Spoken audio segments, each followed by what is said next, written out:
समुद्र किनारे एक गांव में कृष्णाबाई नाम की बूढ़ी माता रहती थी। वह भगवान श्री कृष्ण की परम भक्त थी। कृष्णाबाई का वास्तविक नाम सुखिया था। घर घर में झाड़ू पोछा, बर्तन और खाना बनाना ही उनका काम था। कृष्णाबाई रोज फूलों की माला बनाकर दोनों समय श्री कृष्ण जी को पहनाती थीं और घंटों कान्हा से बातें करती थीं। गांव के लोग यही सोचते थे कि बुढ़िया पागल है।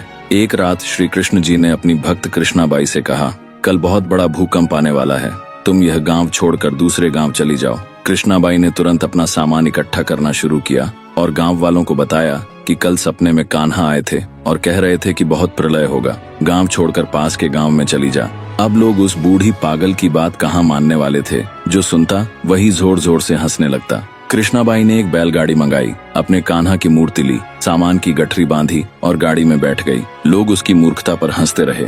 बाई जैसे ही गांव की सीमा पार करने वाली थी कि उसे श्री कृष्ण की आवाज सुनाई दी, अरे अपनी झोपड़ी से वह सुई तो ले आओ जिससे तू माला बनाकर मुझे पहनाती है। ये सुनकर बाई बेचैन हो गई। उसने मन में कहा, मुझसे यह भारी भूल कैसे हो गई, अब मैं कान्हा की माला कैसे बनाऊंगी। उसने गाड़ी वाले से गाड़ी रोकने को कहा और अपनी झोपड़ी की ओर भागी। गांव वाले उसके पागलपन को देखते और हंसते रहे। बाई ने झोपड़ी के तिनकों में फंसी वह सुई निकाली और फिर पागलों की तरह दौड़ते हुए गाड़ी के पास आई।